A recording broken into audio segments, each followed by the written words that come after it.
Hi, I'm Nate and you're watching Photolearningism. We're going to continue our exploration of color working, talking about ICC profiles and color lookup tables. Let's do that.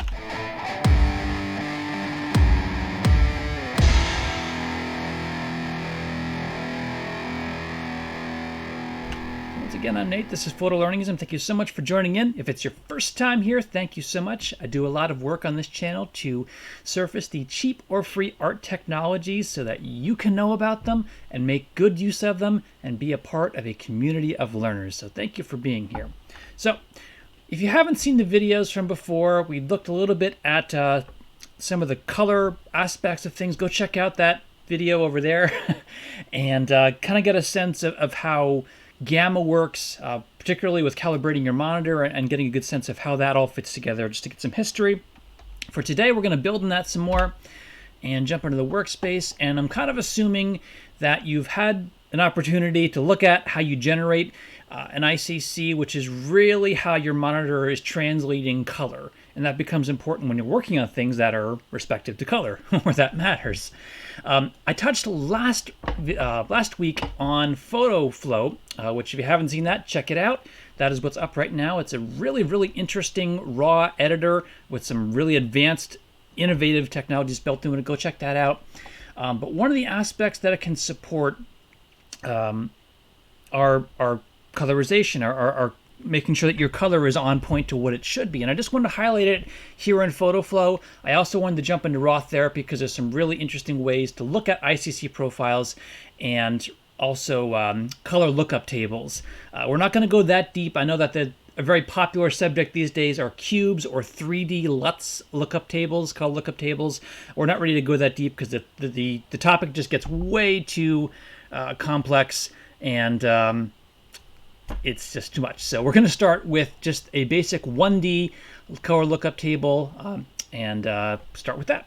All right. So starting with ICCs, building on what we know, looking at the gamma correction. Rawpedia, that's the community of developers that work on RawTherapee, they put out some really fantastic information here about where the default save location for ICC profiles go. This is if you do a calibration process on your screens, on your respective operating system. In Windows, it would be here. In Linux, the typical location for those profiles would be here.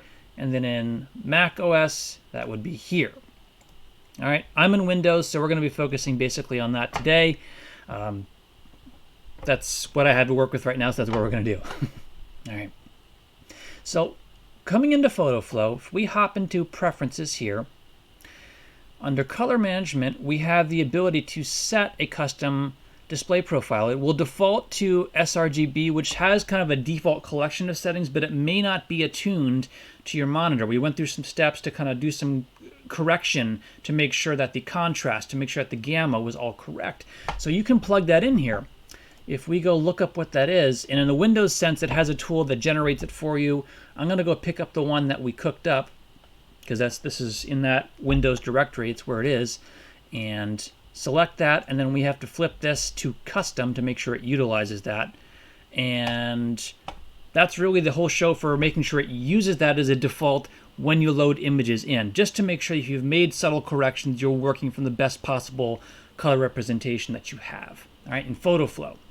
Looking at this in RawTherapee, which is another fantastic raw editor. I'll put a card up to that one over there in case you haven't had a chance to check this out before, get a good sense of that.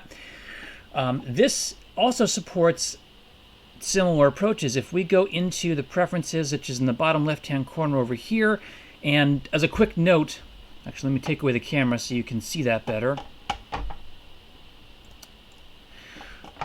These items here, they do not appear unless you open up the tool from its starting point. And what I mean by that in Windows is if I launch it this way, where I come here and I launch it, you get more options that way than if you open up a picture, say, let me just bring up an example here.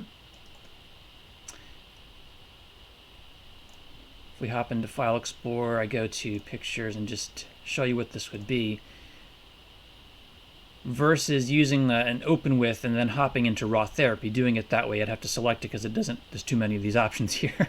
But if you open it this way, it does not reveal these options, which is kind of an odd thing, but I noticed that in my playing experience. So anyways, preferences are kind of the dials button, and we're going to look at color management, and here we go. We actually have the option for both the printer and the monitor respective ICC profiles. Actually, what I have to do, is I have to set the directory, which is up here. Here's where you pick where it should be. It's already defaulted to the known default location, so that's fine. And then it'll pick out the ICCs from there, and I'm picking the one that matters to me most. So I'm applying that, and that defaults the color to the calibration that we've defined, which is really cool.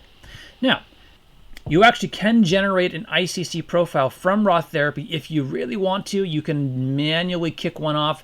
I found this to be a little haphazard though, because it doesn't actually show you in real time what those adjustments are. You may want to institute a gamma correction, and to be honest, this metric doesn't make a whole lot of sense because gamma is a correction of 0 to 1 for colors, so I'm not quite sure what this scaling is. I couldn't find really a good explanation for that, but I did play with it a few different ways, and I could see some subtle difference with gamma and slope correction. Slope is kind of the curve of what you're working on.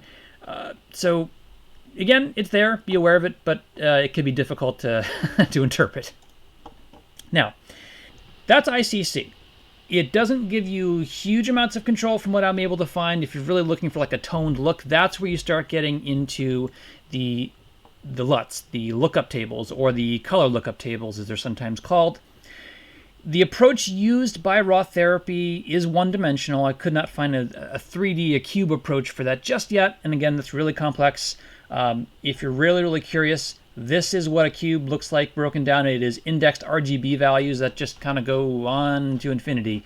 So it's a really kind of a complex file, and we're not ready to work with that yet. I'm not ready to work with that, I guess I should say. Working with LUTs. Back in Preferences, what we would do is go into Image Processing here, and we can set this directory here for HALD CLUT. I tried to find what HALD means. A lot of discussion on that. I could not find a definitive definition of what HALD is for, but CLUT is for color lookup table. And to really kind of dig into this, a good starting place is actually to go back out to the Rawpedia, which are the forums again for RawTherapee, and you can download a kind of a sample starter set of these CLUTs. Now, I will put a link in the description below to the one that's here, so you don't have to go look it up yourself. It brings in a whole mess of these to begin with. And it's really kind of interesting to pull them apart and see what's out there. Okay, so let's take a look at one of these now. So I'm going to bring in one of these. I'm not really picking by any particular metric. I'm just choosing one. And this is what it is. And if we kind of drill in really close here, you can kind of see how it is just like these bars defining ranges of colors. And for some of these, they're going to look very similar, and in truth, it is. But that's how it defines the color that you're working with. All right, so keeping that in mind, let's hop back here into RawTherapee. And knowing that we've applied the directory of where they are, which you can do, we can now use it. Now, once you do make that setting, I'll just say, you may have seen there, it says restart required. Once you save it, you do have to close and reopen RawTherapee, mild pain, but it loads in after the fact. All right, so knowing that, let's bring up something here. Let's bring up this one, which is an NEF. It's a raw image. And let's see how we can put these into practice now. For RawTherapee, it uses a module to interpret this called film simulation. Flip it on first, otherwise it does nothing, even if you select. And you'll notice how we have these options, which are the pieces that we input, that we pointed it to, that directory. So they have some starter ones here, which are pretty cool. You can see how it starts to put changes based on that lookup table, those selections, those boxes of color. You can change the strength of it, so you can see how that intensifies or removes that lookup table. I wanted to look at this though and say, okay, well, this is great that I got all these presets, but how can we kind of make it? How can I make it mine? How could you make it yours? And that's where looking at it here really kind of comes into play.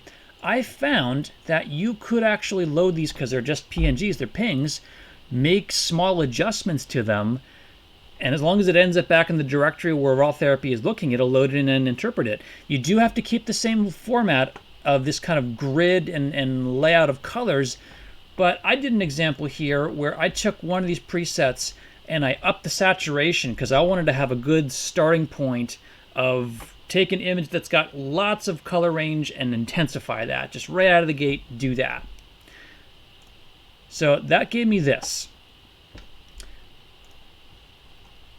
And then bringing it over here, once I had loaded it, closed and reopened RawTherapee, I gave it my own name, and here it is.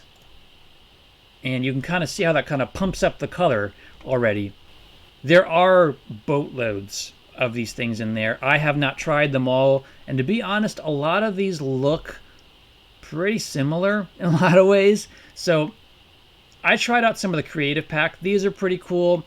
I created a few of my own. Like I took the theme of edgy. They start you off with Edgy Ember, which is this.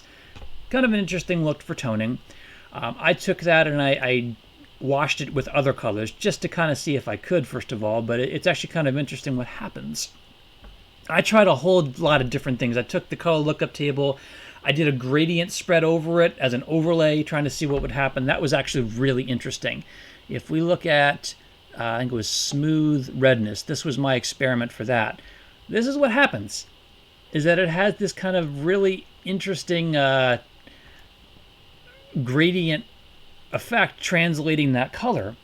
So what I would say is load it in and add some enhancements to it and find a preset that's going to work for you, because it could save you lots of time if you're able to tone up that look and reuse it. You can make any number of these, really. I'm using, again, Paint.net, which is a Windows-specific tool, but this would work with any PNG editor. The edits really are just as simple as making adjustments. I'm going to make a duplicate of what's there just so I don't accidentally destroy what I'm working with, and then starting to make small tweaks. Like if I go into the hue saturation adjustments here, again, I could either change the overall toning of it, which you can see what that's doing to those lookup tables. I could play with the saturation, and we have a new lookup table. As long as I save it, load it, and reload, we're good to go. That is a really simple approach to start building out LUTs and testing them out and using them here in RawTherapee. So that is really the basic gist, all right? It can go much deeper. The cube approach is a three-dimensional look at it. It's very complex. I would suggest you do some reading if you're interested. We'll try to tackle that in the future. But again, we're approaching this a step at a time because it gets so complicated, and I don't want to overwhelm you with how this fits together. So once again, I'm Nate. This is Photolearningism. I appreciate you spending some time learning alongside with me and exploring color options, color lookups, and translations like this. And if this was helpful for you to kind of see new horizons, please consider giving me a thumbs up so I know it was helpful speaking to the color explorations that you've asked for. Consider subscribing so you don't miss out on the awesome things we're going to get to in the future. And leave a comment, ask a question, join the community of learners, because there's so much strength in people. There's so much strength in community. I appreciate you spending your time doing this with me at this juncture in your life, and I'll see you at the next video.